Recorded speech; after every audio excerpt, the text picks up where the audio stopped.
আসসালামু আলাইকুম রহমতুল্লাহ। আজকেও একটা কলম্বিয়ান লাইভ ব্রাহ্মা মুরগি ধরে নিয়ে আসলাম ডেলিভারি পাঠানোর উদ্দেশ্যে। কিছুদিন আগে দেখিয়েছি আমি যশোর একটা ডেলিভারি পাঠিয়েছি একটা আপুর কাছে।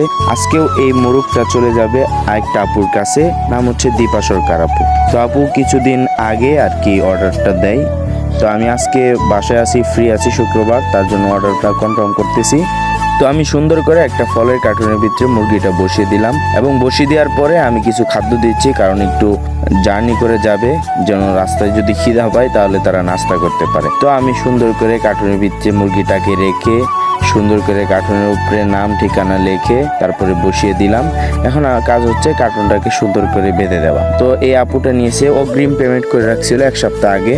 তো আমি বাস আমাদের এখানে অ্যাভেলেবেল নাই, বাস খোঁজ খবর নিয়ে, তবে আজকে আমাদের এখানে বাস আসছে, তার জন্যই যাওয়া।